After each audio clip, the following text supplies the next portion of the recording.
Well, hey, how you doing? My name is Mark Levitt, and welcome to yet another episode of What I'm Thinking. This is episode 23. So how y'all doing out there? How's everybody doing? How's everybody in this COVID reality? Y'all getting your Zoom on? Because I think that's a great thing. And I think this Zoom workplace and classroom, if it's done anything at all, it's thinned out the herd of people who always consider themselves adept technically. Now they're finding out that they're just like, I don't know, a senior citizen in a sex shop. They're like looking over things. What does that do? What's that? I don't know. It seems like it's making us all feel a little less, is my point. Anyway, lately since this whole COVID situation started, they've been doing a lot of these remote table reads. Have you seen these things? They did one about Fast Times at Ridgemont High. Now anyway, they're planning one, and they're gonna they people these things with like A and B list celebrities. That's what they do. So anyway, they're planning one focused, I guess, because it's the holidays. They're focusing in on It's a Wonderful Life, right? So some idiot in some casting office somewhere decided that Pete Davidson would be a good pick for George Bailey. Can you, what talk about your dartboard casting, right? Where they just like, I don't know, Pete Davidson? It's just like what he's available or something. Well, why him? I mean, forget a sensible casting choice like, I don't know, Tom Hanks. What is that? Two on the nose. You wanted to go out of left field. No, let's get a mentally unstable, roomy-eyed troll to play George Bailey. That's a good decision. I think we can run with that. It doesn't really make sense to me. It's like, gather round, kids. Let's all gather around the tree and listen to Pete Davidson mangle a Christmas classic. It's crazy, right? Because I mean, that guy would just ruin the whole premise. Because why would they send an angel down from heaven to what? Save Pete Davidson? I don't think that's happening. I think that they let that guy fend for himself. Yeah, let him jump. I mean, that Bailey Building and Loan, I mean, if Pete Davidson was running that company, they probably just obviously just want to declare bankruptcy and just run it into the ground, you know? Matthew McConaughey popped up in the news. He revealed that he doesn't like to ever raise his voice in front of his wife and kids. Now, I'm sitting here thinking, why do we need parental advice from Matthew McConaughey? Was there some kind of a demand for that? Matthew McConaughey, I guess he thinks it's good parenting not to raise your voice in front of your wife and kids. But I guess that wouldn't necessarily be true if they suffered from profound hearing loss. Then his behavior would be considered, I don't know, cruel. If he just like, are you done? Can you come over here, darling? I need to speak with you. Honey, can you pass the salt? Can you pass the salt? Well, what is this Matthew McConaughey chiming in on good behavior? Really ridiculous.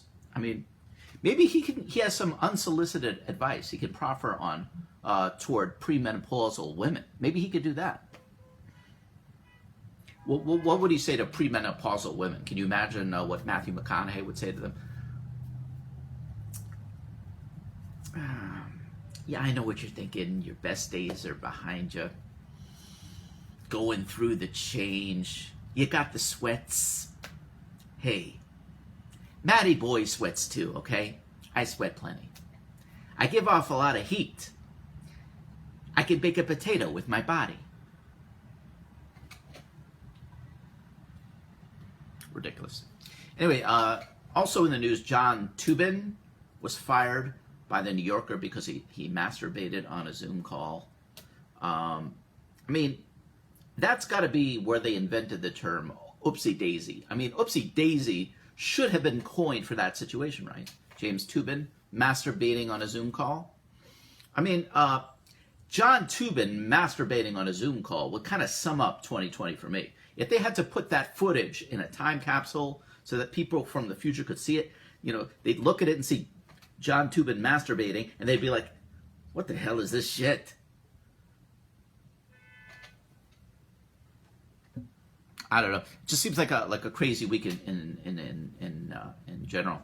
I can't make sense of it. Oh, hey Merfis, how you doing? What goes?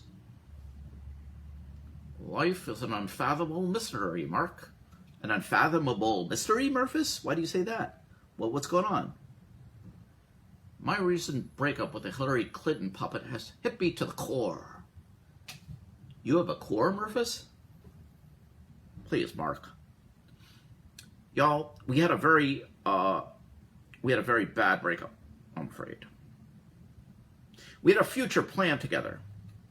A house at Rehoboth, skiing in Vail, cheese tasting in Wisconsin. Ever make plans with anyone but your accountant, Mark?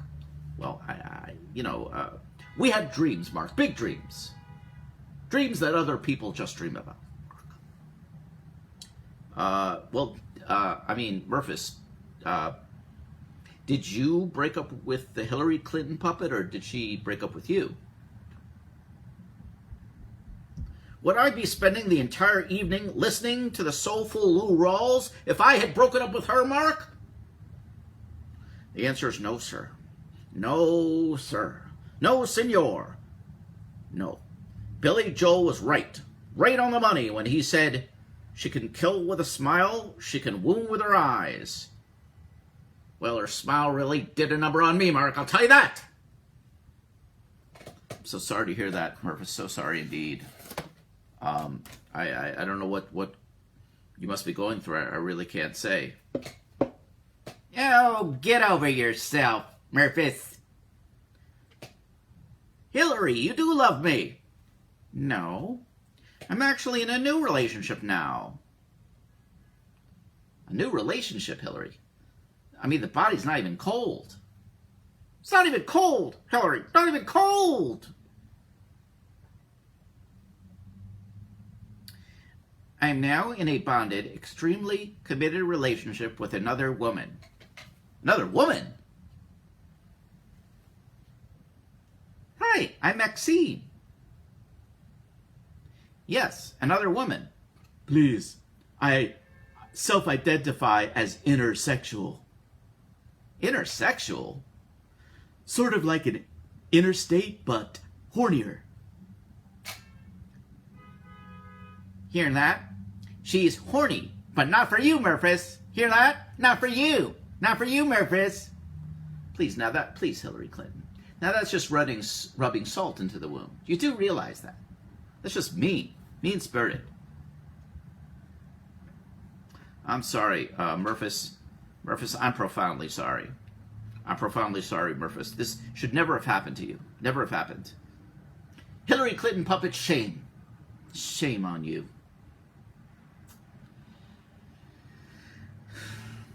Ladies and gentlemen, I've been your host, Mark Levitt, for yet another episode of What I'm Thinking. Hopefully, we'll share better times in the future. For now, signing off. See y'all later. Bye-bye. Bye-bye.